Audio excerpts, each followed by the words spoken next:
J'espère que vous allez bien.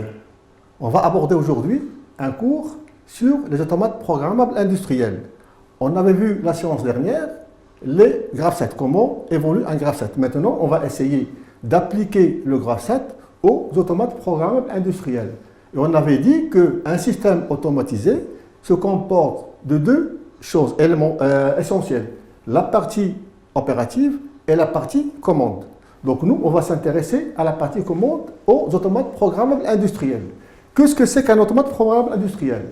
Donc, dans vos établissements, en général, qui abritent les sciences et technologies mécaniques et électriques, ils sont munis de ce dispositif didactisé de gestion de parking automatique. Donc l'automate, en général, c'est une partie qui se trouve dans cette machine et qui, après un agrandissement, on peut le voir ici, est muni d'un petit écran pour visualiser ce qui se passe à l'intérieur et de deux interfaces externes. De quoi est composé un automate programmable industriel, un API? Comment ça fonctionne? On va essayer de voir ça ensemble. Bon, un API, c'est un élément, une petite machine, un petit boîtier auquel on envoie de l'énergie électrique, on compile un petit programme et en fonction des consignes qui arrivent de l'interface en machine, c'est-à-dire de l'opérateur, il traite les informations et, par conséquent, nous donne des ordres qu'il envoie à la partie au préactionneur, c'est-à-dire la partie qui va réaliser l'action, et aussi, il nous délivre des messages vers l'interface en machine, ça veut dire vers l'opérateur. Et aussi, un compte rendu vers la partie commande pour voir est-ce que ces ordres ont été exécutés ou pas.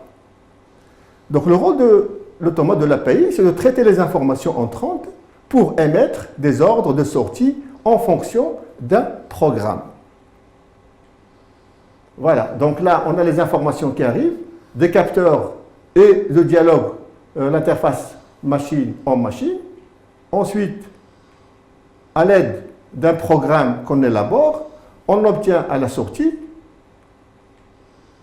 des ordres destinés au préactionneur et au dialogue qui va retourner comme entrée à l'automate programmable. L'architecture d'un API, de quoi est constitué un API? C'est ce qu'on va essayer de voir dans ce slide. Donc un API est constitué premièrement d'une unité de traitement. L'unité de traitement, elle est là. Unité de traitement, ça veut dire que c'est le processeur. C'est ce qu'on appelle aussi le CPU, Central Processing Unit. C'est la partie qui va traiter les informations. Le rôle de ce processeur, c'est quoi? De traiter les fonctions logiques, ça veut dire les fonctions de base, de la logique combinatoire, la somme logique, le produit logique, l'idempotence et d'autres opérations. D'effectuer aussi des opérations arithmétiques, mathématiques, et des fonctions de transfert.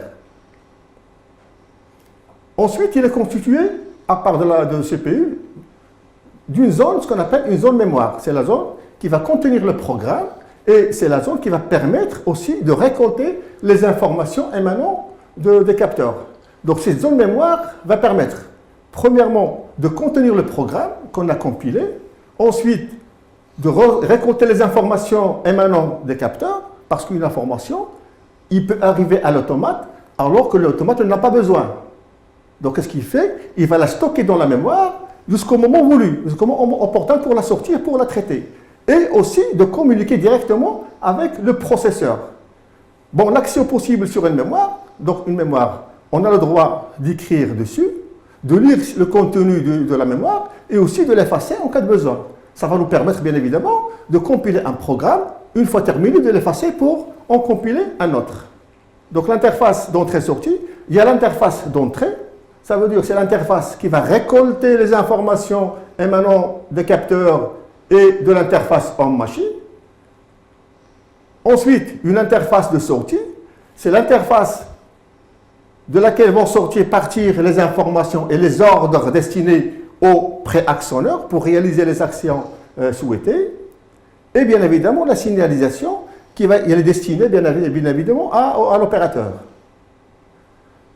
Bon, d'une console de programmation, La console de programmation, c'est un petit terminal qui va nous permettre de saisir le programme et l'introduire, bien sûr, à la zone mémoire de l'automate, de l'API. On peut aussi éventuellement utiliser cet automate et le connecter directement avec un PC, de saisir le programme dans le PC et puis de le transférer via un câble à l'automate.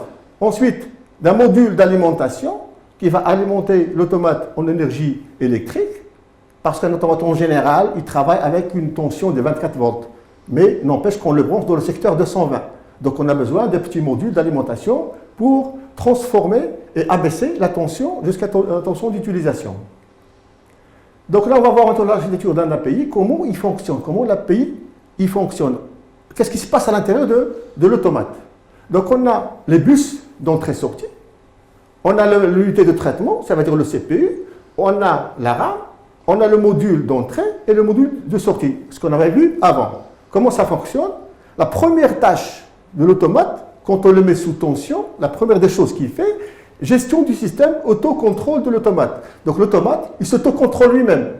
Dès que vous le mettez sous tension, il y a un petit programme, un mini-logiciel à l'intérieur qui va lui permettre un peu de s'autodéfinir, s'autodéterminer pour voir dans quelle situation il est, qu'est-ce qu'il a comme programme à l'intérieur.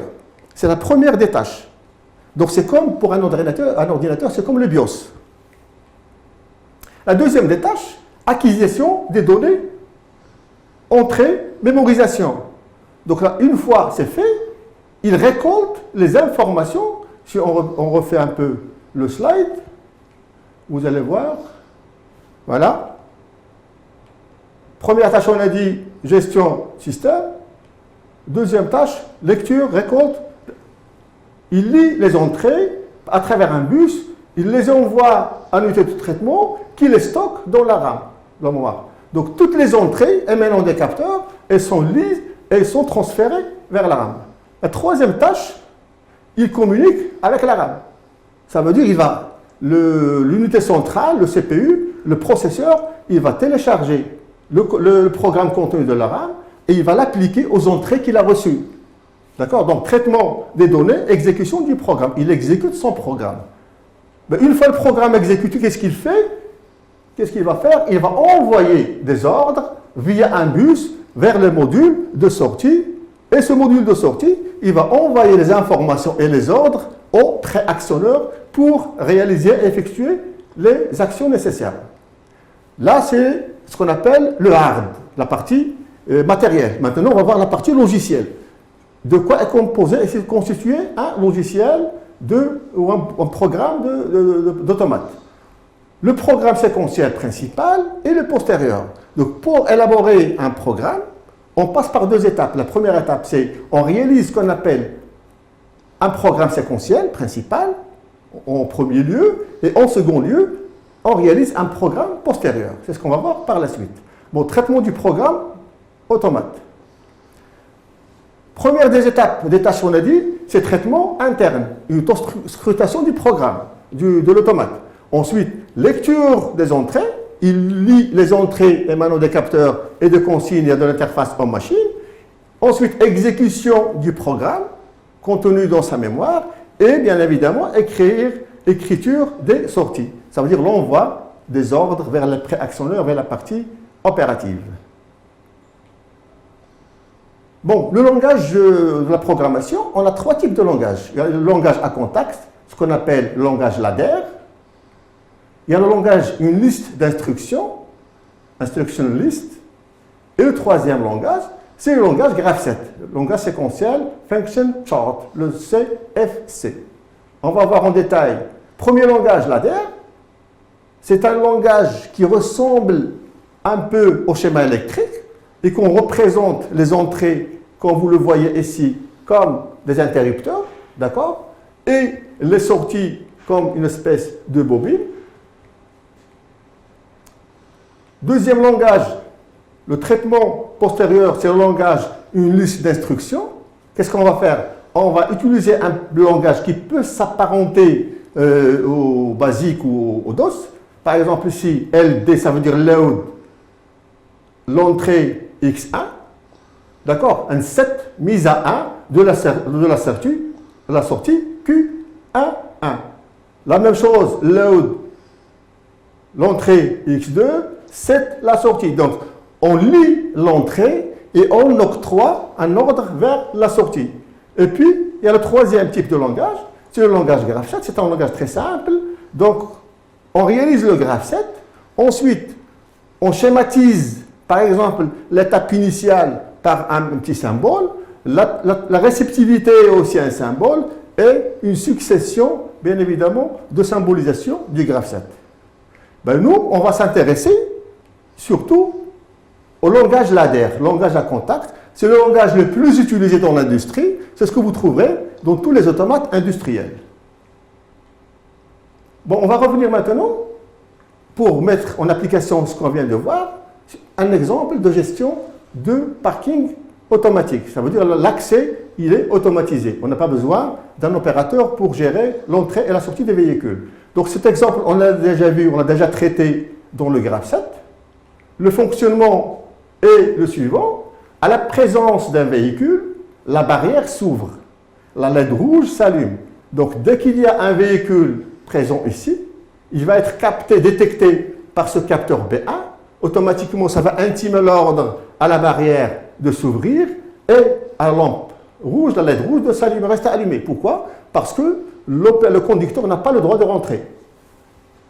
À l'ouverture complète de la barrière, dès que la barrière est position haute, complètement ouverte, à ce moment-là, la LED verte s'allume.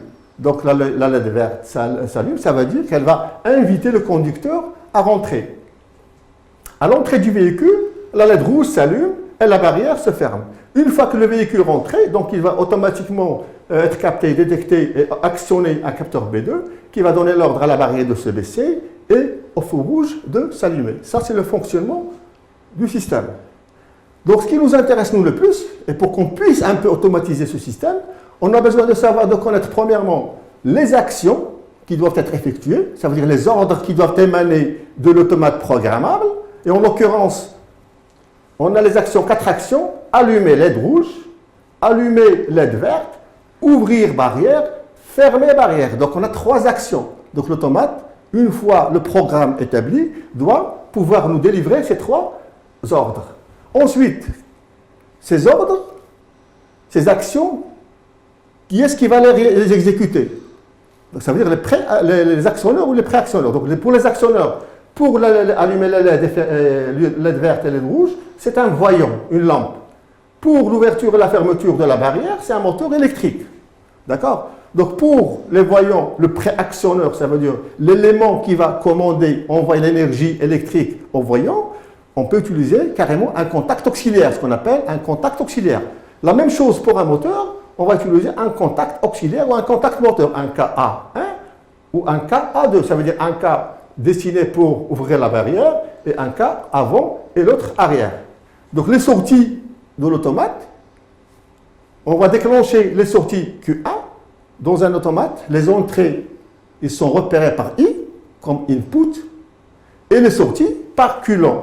On n'a pas mis output O parce que O, on peut se tromper, on peut la mélanger avec le 0. Donc ils ont préféré mettre Q. Donc on a la sortie Q1, Q2, Q3 et Q4. Donc nous, on va s'intéresser à la partie API aux sorties. Mais à part les actions, il y a aussi les réceptivités, comme on a vu dans le graph7. Les réceptivités, c'est quoi?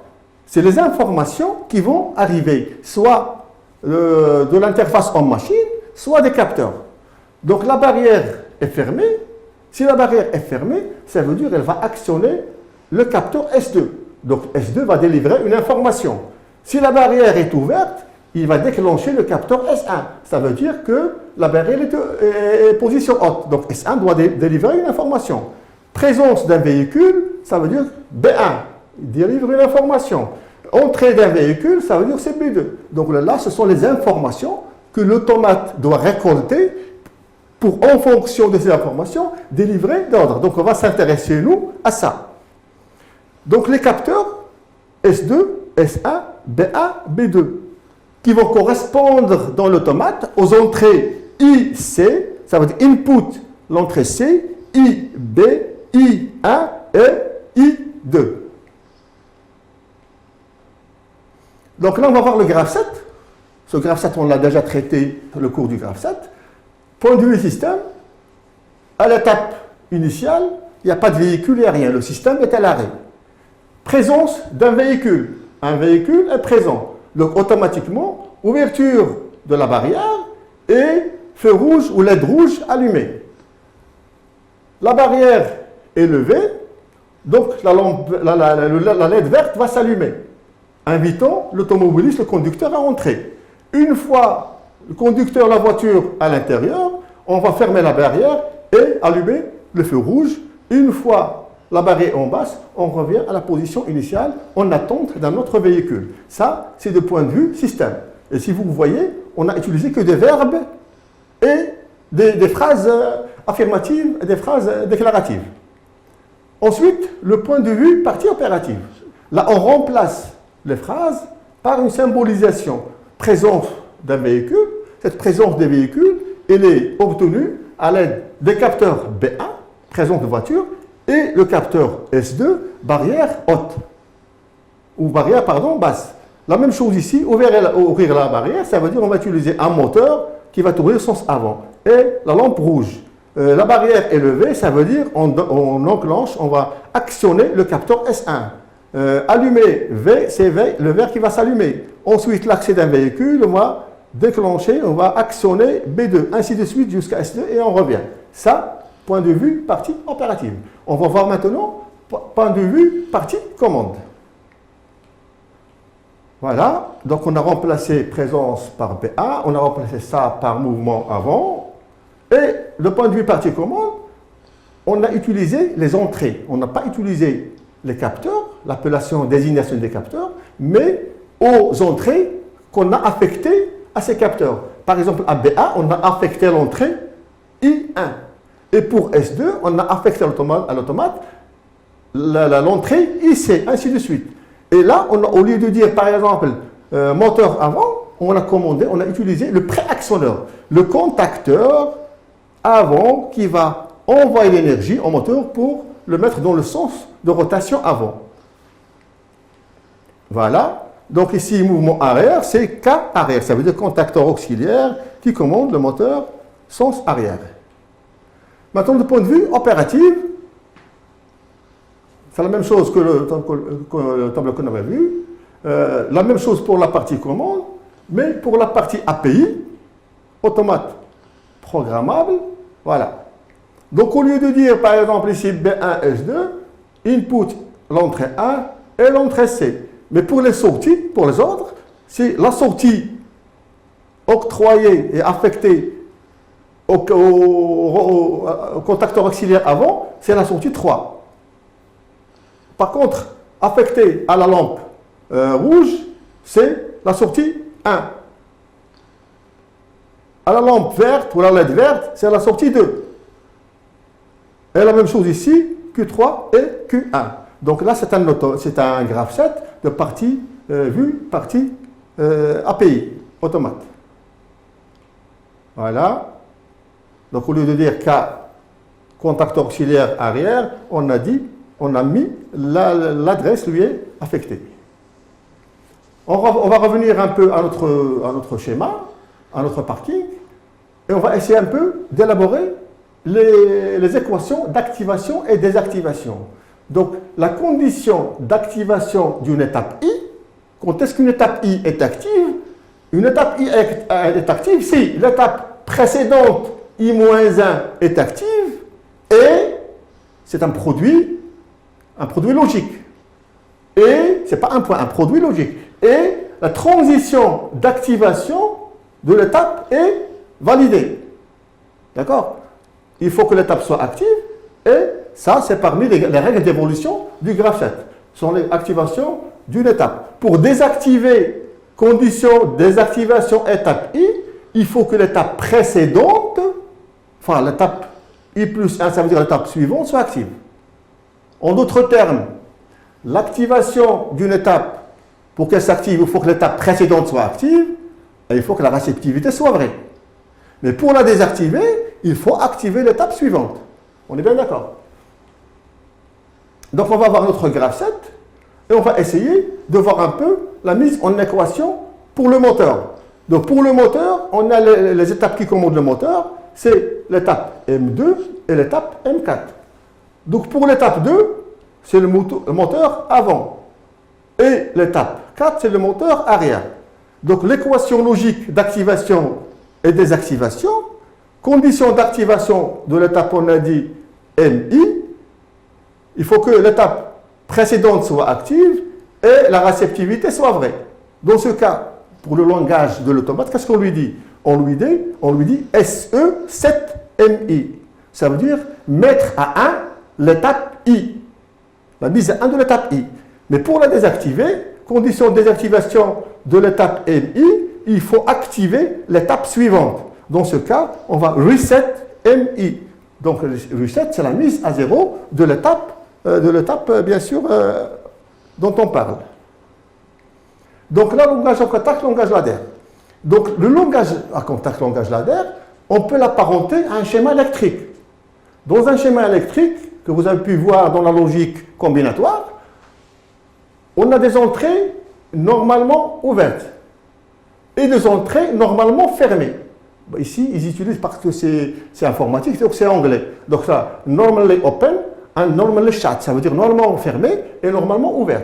Donc le contact là, il est ouvert, ça veut dire qu'il faut une action dessus pour fermer le contact et permettre le passage du courant. Là, c'est le contraire. Le courant, il passe. S'il y a action sur le contact, il va s'ouvrir. Donc, il va couper la liaison. Mais par contre, pour la sortie, c'est comme une simple bobine.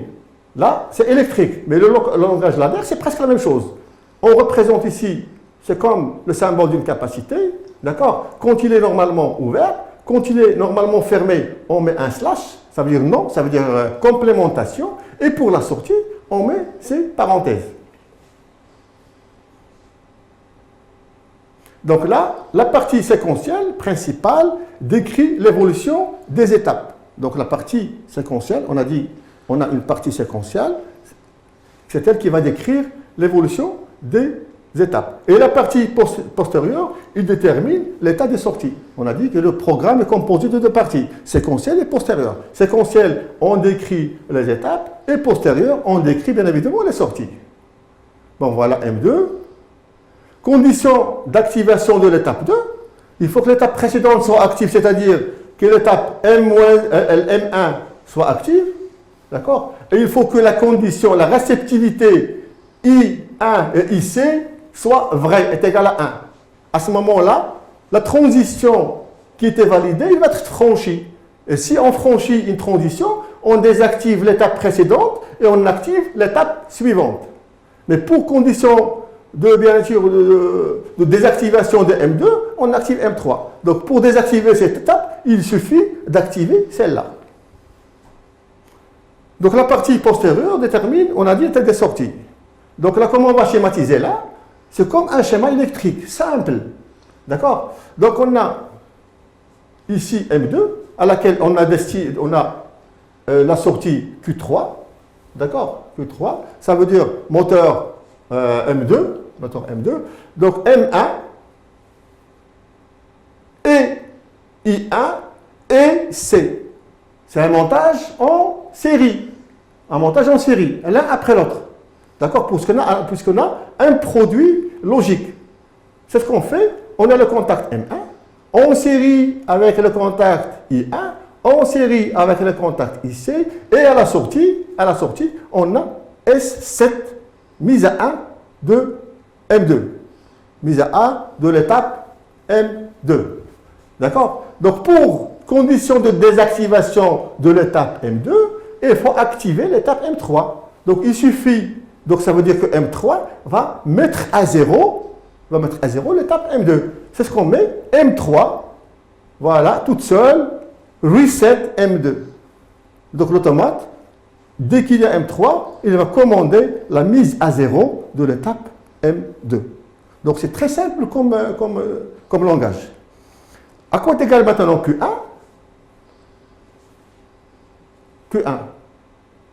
À quoi est égal l'équation de Q1? On remarque que Q1 existe dans l'étape M2 et dans l'étape M4. D'accord? Donc Q1 va dépendre de M2 ou de M4. Donc Q1 est égal à M2 ou somme logique. C'est une somme logique, pas algébrique. Donc M2 ou M4. Et on sait que quand on a un produit, le schéma est en série. Quand on a une somme logique, le schéma en général est en parallèle. Ça veut dire l'un à côté de l'autre. On va voir un peu le schéma que ça va nous donner. Donc on a M2, le contact M2. D'accord? Directement, il met la sortie Q1 et en parallèle, ou M4 qui va aussi mettre la sortie Q1 à 1. D'accord? Donc cette sortie, elle va dépendre ou de M2 ou de M4. Donc là, c'est une somme logique, ou l'un ou l'autre. Bon, on va passer maintenant pour développer ensemble le langage ladder à contact. Donc on a le graphe 7 ici. D'accord? Donc ce graphe 7, il suffit un peu de lire l'évolution, les règles d'évolution du graphe 7, que pour activer une étape, par exemple M2, j'ai besoin de l'étape M1 soit active et de la réceptivité vraie pour activer, mais pour désactiver M2, j'ai besoin d'activer M3. On va appliquer ça ici. Donc pour activer l'étape M1, pour la mettre à 1, 7 M1, de quoi j'ai besoin? J'ai besoin que M4 soit active et que IC soit vrai. Donc M4 active, IC est vrai, automatiquement, je vais activer l'étape M1. Mais du moment que c'est une étape initiale, je dois m'assurer que toutes ces étapes sont désactivées. Donc c'est une condition que je vais ajouter à mon schéma. Je désactive M2, M3 et M4 pour que je puisse activer S1. Donc c'est une condition de sécurité du moment que c'est une étape initiale. Donc pour activer maintenant l'étape M2, j'ai besoin de M1, IC et IA. Voilà. Pour activer M2, j'ai besoin de M1, IC, IA et ici pour la mise à 1 de l'étape M2. Mais par contre, pour désactiver M2, je dois activer M3. Donc je le mentionne ici. M3 va reset, mettre à 0 l'étape 2. La même chose pour mettre à 1, pour activer l'étape 3. Regardez ici, j'ai besoin d'activer que M2 soit active et que cette réceptivité soit vraie.